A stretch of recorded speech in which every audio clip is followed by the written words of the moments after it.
आज वीर गति प्राप्त हो चुके अपने सैनिकों के प्रति, देश सेवा में संलग्न रहे अपने वेटरन्स के प्रति तथा अपने सैनिकों के प्रति कृतज्ञ राष्ट्र की तरफ से भी आभार व्यक्त करता हूं।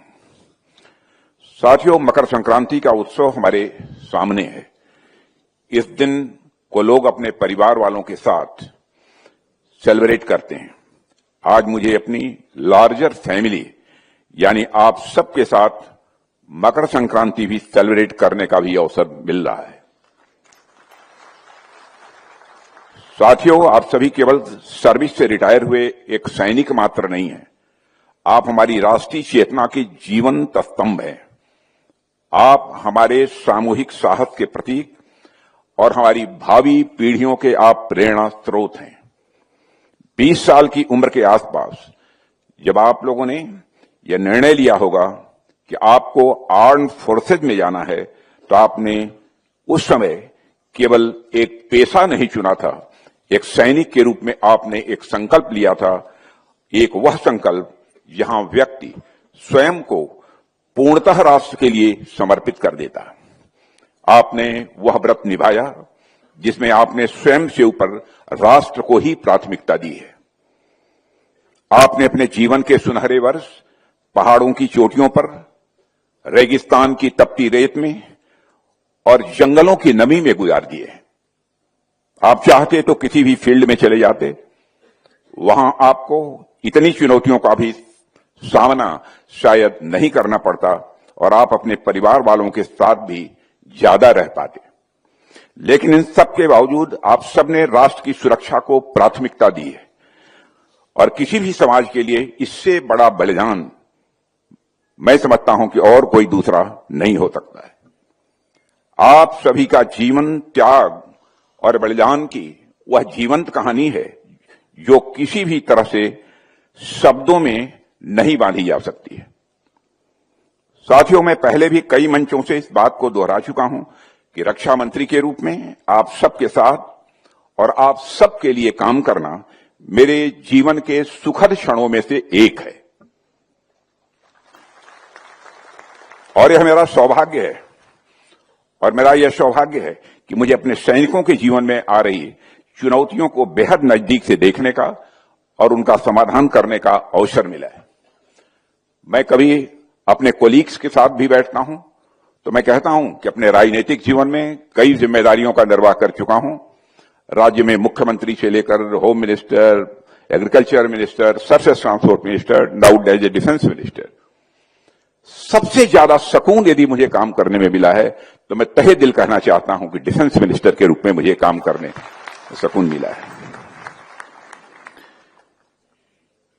और आप सबके साथ काम करना सचमुच मेरे जीवन के बहुत सुखद क्षणों में से है और मेरा यह सौभाग्य है कि मुझे अपने सैनिकों के जीवन में आ रही चुनौतियों को बेहद नजदीक से देखने का और उनका समाधान करने का एक अवसर भी मिला है। हम लोग तो फिर भी बहुत कुछ जानते समझते हैं, खबरें देखते हैं, सुनते रहते हैं, लेकिन एक आम आदमी के लिए सैनिक की जिंदगी की कल्पना करना भी आसान नहीं होता है। एक सैनिक की जिंदगी खुले मैदान में कड़ी, बेहद कड़ी ट्रेनिंग से प्रारंभ होती है और एक सैनिक को डर से लड़ना, थकान को सहना और हार न मानना यह भी सिखाया जाता है। उसे बताया जाता है कि चाहे हालात कितने ही खराब क्यों हो, कदम पीछे नहीं हटना है। इसके बाद वही जवान देश की दूर दराज सीमाओं पर भेजा जाता है। कहीं सियाचिन की बर्फ है जहां ठंड हड्डियां जमा देती हैं, तो कहीं राजस्थान का रेगिस्तान है जहां पर गर्मी शरीर को जला डालती है। लेकिन हर हाल में वह जवान देश की रखवाली का फर्ज निभाता हुआ सीने का बटन खोलकर वह डटा रहता है। ये सारी चीजें एक सैनिक के व्यक्तित्व का निर्माण करती हैं। और साथियों, एक सैनिक अपना यही व्यक्तित्व लेकर समाज में जाता है। यह तो आप भी जानते हैं कि किसी भी सैनिक के लिए रिटायरमेंट बस एक वर्ड होता है, एक शब्द होता है। असल मायने में कोई सैनिक कभी रिटायर होता ही नहीं है। और आप सब जब सर्विस से रिटायर हुए तो क्या आपकी सेवा समाप्त हो गई? मैं मानता हूं बिल्कुल नहीं। आपकी वर्दी का रंग बदल सकता है, आपके काम करने की जगह बदल सकती है, आपके आसपास रहने वाले लोग बदल सकते हैं, लेकिन आपके दिल में देशभक्ति और सेवा की भावना का जज्बा जो पहले था, वह जज्बा आज भी आपके अंदर कायम है। एक वेटरन के रूप में आप राष्ट्र निर्माण के हर मोर्चे पर अपना योगदान देते हैं। आप अपने डिसिप्लिन, लीडरशिप और करेज जैसे गुणों से समाज को दिशा भी देते हैं। साथियों, आज हम सब देख रहे हैं कि देश के कोने कोने में हमारे वेटरन्स विभिन्न क्षेत्रों में बहुत बेहद अग्रणी भूमिका निभा रहे हैं। कई वेटरन्स शिक्षा के क्षेत्र में और विशेष रूप से मिलिट्री स्कूल्स में युवा पीढ़ी को संवार रहे हैं। कई कृषि के क्षेत्र में नई टेक्नोलॉजीज का यूज करके किसानों की आमदनी बढ़ाने में अपना योगदान दे रहे हैं। कई वेटरन्स डिजास्टर मैनेजमेंट में अपने अनुभवों का उपयोग करते हुए बाढ़, भूकंप जैसी प्राकृतिक आपदाओं के समय रिलीफ एंड रेस्क्यू ऑपरेशंस में भी अपना योगदान करते हैं। साथियों, पूरा देश हर क्षेत्र में आपके योगदान को देख रहा है और देख ही नहीं रहा है, बल्कि मैं समझता हूं महसूस भी कर रहा है। और हमारी सरकार का भी यह मानना है कि हमारे सोल्जर्स और हमारे वेटरन्स देश के मजबूत स्तंभ हैं। उनकी देखभाल करना हमारा नैतिक और यह भावनात्मक कर्तव्य है। हमारे यहां तो हमारे कल्चर में ही ये सारी चीजें निहित हैं। आप देखिए कि माता पिता या दादा दादी जब तक सक्षम रहते हैं वह तब तक घर चलाते हैं। उसके बाद नई पीढ़ी जब योग्य हो जाती है तो माता पिता और दादा दादी का ख्याल रखने लगती है। उनके खाने पीने की, उनके दवाइयों की, उनके सोने जगने का, हर चीज का ख्याल रखा जाता है। यहां तक कि घर के बड़े फैसले भी उनसे पूछ कर लिए जाते हैं। हमारे यहां इसे पुण्य का काम माना जाता है, पुण्य का काम इसे माना जाता है। और इसी पुण्य भाव के साथ हमारी सरकार ने भी अपने वेटरन्स के लिए बीते वर्षों में कई ठोस फैसले लिए हैं और आने वाले समय में भी यह सिलसिला रुकने वाला नहीं है। मैं यह भी आप सबको आश्वस्त करना चाहता हूं। आज जब सारा देश अपने सैनिकों का स्मरण कर रहा है, उनके योगदान को स्मरण कर रहा है और उनके प्रति आभार व्यक्त कर रहा है, तो मैं आज से लगभग 40 साल पहले IPKF, Indian peace keeping force के रूप में श्रीलंका में शांति स्थापना के लिए चलाए गए सैन्य अभियान में भाग लेने वाले सभी पूर्व सैनिकों का भी मैं स्मरण करना चाहता हूं। साथियों, श्रीलंका में भारतीय सेनाओं को भेजने का जो निर्णय तत्कालीन सरकार ने लिया था, उस पर बहस हो सकती है। उस बहस में मैं नहीं पढ़ना चाहता, मगर ऑपरेशन पवन में भाग लेने वाले हमारे आईपीकेएफ के सैनिकों ने जो बलिदान दिया, उस संघर्ष के दौरान जो उन्होंने जो कुछ भी किया, मैं मानता हूं उसका सम्मान किया जाना चाहिए था। ऑपरेशन पवन में भारतीय सेनाओं ने अद्भुत साहस, शौर्य और पराक्रम का परिचय दिया है। कई सैनिकों ने कर्तव्य की राह पर चलते हुए वीर गति प्राप्त की है। उनका साहस और उनका बलिदान हमारी आने वाली पीढ़ियों के लिए तो प्रेरणा होना ही चाहिए, इसमें भी कहीं दो राय नहीं हो सकती है। मुझे प्रसन्नता है आज प्रधानमंत्री नरेंद्र मोदी के नेतृत्व में हमारी सरकार ऑपरेशन पवन में भाग लेने वाले शांति सैनिकों के योगदान को न केवल खुले मन से स्वीकार कर रही है, बल्कि उनके योगदान को हर स्तर पर रिकॉग्नाइज करने की प्रक्रिया भी चल रही है। और हमारे प्रधानमंत्री ने जब 2015 में अपनी श्रीलंका की यात्रा पर वह गए थे, तो उन्होंने आईपीकेएफ मेमोरियल पर अपनी तरफ से भारतीय सैनिकों को श्रद्धांजलि भी अर्पित करने का काम किया था। हम नई दिल्ली स्थित जो यहां पर नेशनल वार मेमोरियल है, वार मेमोरियल पर भी आईपीकेएफ के शांति सैनिकों के योगदान को रिकॉग्नाइज कर रहे हैं और हम उन्हें पूरा सम्मान भी दे रहे हैं। देवियों व सज्जनों, लंबे समय से चली आ रही वन रैंक वन पेंशन की मांग को सरकार ने पूरी ईमानदारी से साकार किया है। हमने उस असमानता को खत्म करने का प्रयास किया है, जिसे हमारे वेटरन्स वर्षों से महसूस कर रहे थे। इस व्यवस्था को लागू होने से वेटरन के जीवन में न केवल फाइनेंशियल स्टेबिलिटी आई है, बल्कि यह भरोसा भी मजबूत हुआ है, देश उनके साथ न्याय करता है। लेकिन मैं यह भी स्पष्ट कर देना चाहता हूं कि यदि मैं इसकी चर्चा कर रहा हूं तो सरकार ने आपके ऊपर कोई एहसान नहीं किया है। जो कुछ भी आपके साथ किया जाना चाहिए, जितना किया जाना न्याय संगत है, वही सरकार ने किया है।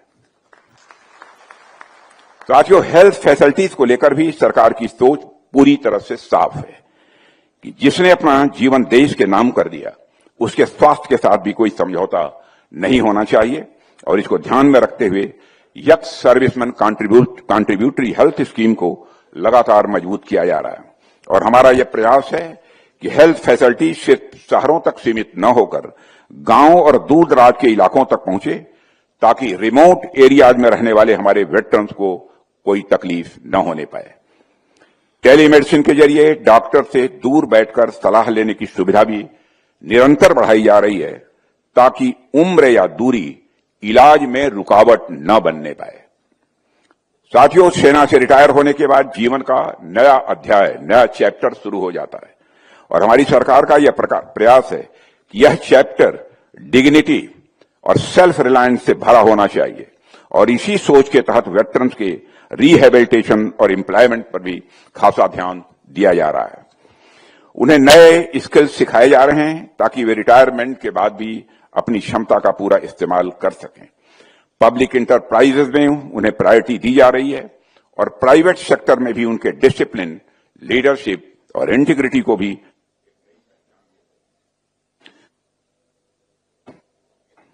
उनको नई पहचान मिल रही है। जो वेटरन्स अपना खुद का काम शुरू करना चाहते हैं, सरकार उन्हें भी आगे बढ़ने के लिए प्रोत्साहित कर रही है। रोजमर्रा की जरूरतों को लेकर भी व्यवस्था को सरल बनाने का प्रयास किया गया है। हाउसिंग स्कीम्स हो, लोन की फैसिलिटी हो या दूसरी वेलफेयर स्कीम्स हो, इन सबको वेटरन्स के अनुसार भी एकोमोडेट किया जा रहा है। देवियों और सज्जनों, अपने वेटरन्स के अलावा हम उन सैनिकों को भी उचित सम्मान कर रहे हैं जिन्होंने राष्ट्र के लिए अपना सर्वोच्च बलिदान दिया है। इसी भावना से हमने राष्ट्रीय समर स्मारक जैसे स्थान बनवाए, जो हर नागरिक को यह याद दिलाते हैं कि आज हम जिस शांति और आजादी से हम जी रहे हैं, उसके पीछे कितने बलिदान छिपे हुए हैं।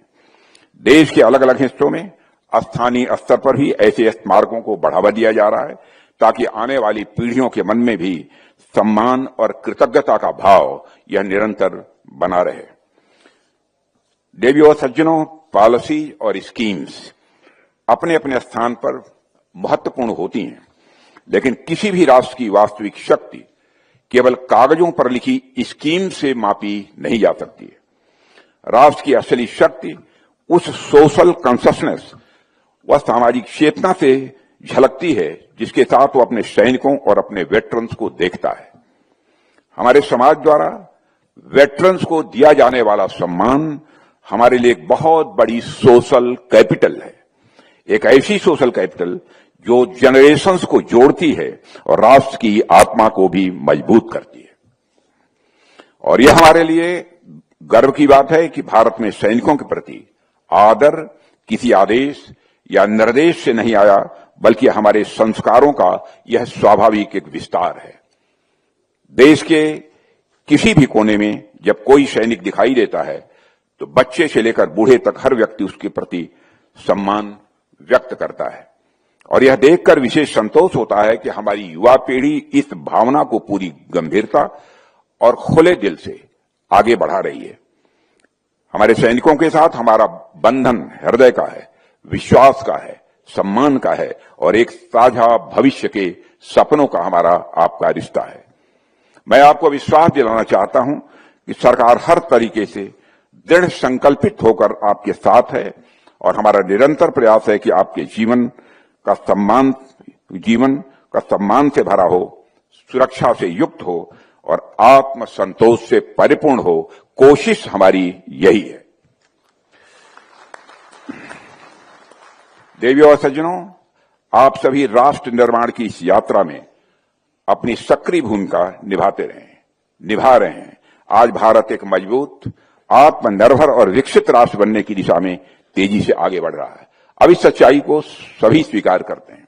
आपने देखा होगा कि आज के कुछ वर्षों पहले जब इंटरनेशनल फोरम पर, अंतर्राष्ट्रीय मंचों पर भारत कुछ बोलता था तो भारत की बातों को जिस गंभीरता पूर्वक लिया जाना चाहिए नहीं लिया जाता था, लेकिन आज इंटरनेशनल फोरम पर भारत कुछ बोलता है तो सारी दुनिया कान खोलकर सुनती है भारत बोल क्या रहा है। यह भारत की हैसियत बनी है। ऐसे समय में आप जैसे वेटरन्स का अनुभव, आपकी लीडरशिप और आपके वैल्यूज देश के लिए यह अनमोल धरोहर हैं। आज हमारे समाज को और विशेष रूप से हमारे युवाओं को आपसे सीखने की आवश्यकता है, मैं ऐसा मानता हूं। अंत में मैं आप सभी से बस यही कहना चाहता हूं कि आप अपने अनुभवों के माध्यम से नौजवानों का मार्गदर्शन करें, अग्निवीरों और युवा सैनिकों को सही दिशा दें और जरूरत पड़ने पर आपात स्थितियों में सिविल एडमिनिस्ट्रेशन के साथ ऐसे ही खड़े रहें। आपकी प्रेजेंस और आपका गाइडेंस कठिन परिस्थितियों में हमारे युवाओं के लिए बहुत बड़ा सहारा बन सकता है। इसके साथ ही सामाजिक समरसता को बढ़ावा देने के लिए, यानी सोशल हार्मनी को बढ़ावा देना, आपसी भाईचारे को मजबूत करना और जमीनी स्तर पर देशभक्त की भावना को और सशक्त करना भी आज की बहुत बड़ी जरूरत है। चाहे वह एजुकेशन का क्षेत्र हो, स्किल डेवलपमेंट हो, डिजास्टर मैनेजमेंट हो, कम्युनिटी लीडरशिप हो या फिर इनोवेशन का रास्ता हो, हर जगह आपकी भागीदारी आने वाली पीढ़ियों के लिए एक पॉजिटिव और लास्टिंग इंपैक्ट छोड़ सकती है, ऐसा मेरा मानना है। आपका योगदान सिर्फ आज के लिए नहीं बल्कि भविष्य के भारत की मजबूत नींव रखने का काम करेगा। इसी विश्वास और सम्मान के साथ मैं आप सभी से आग्रह करता हूं कि आप अपने अनुभव और ऊर्जा को राष्ट्र की सेवा में ऐसे ही निरंतर लगाते रहें और परमात्मा लगातार आपको वह शक्ति और सामर्थ्य आपका वह बनाकर रखे ताकि आप निरंतर इस राष्ट्र की सेवा कर सकें। इस वेटरन्स डे के पावन अवसर पर मैं पूरे राष्ट्र की ओर से आप सबके प्रति पुनः आभार, प्रेम और अगाध सम्मान की अभिव्यक्ति करता हूं और आपके त्याग, आपके अनुशासन और आपके समर्पण के बिना यह राष्ट्र वह नहीं होता जो आज है। और इन्हीं बातों के साथ एक बार पुनः आप सबका को धन्यवाद देते हुए और वेटरन्स डे पर आप सबको हार्दिक बधाई देते हुए और देश के कोने कोने में जहां और विदेशों में भी जहां भी हमारे वेटरन्स हैं उनके प्रति हृदय से सम्मान की अभिव्यक्ति करते हुए अपना निवेदन समाप्त करता हूं।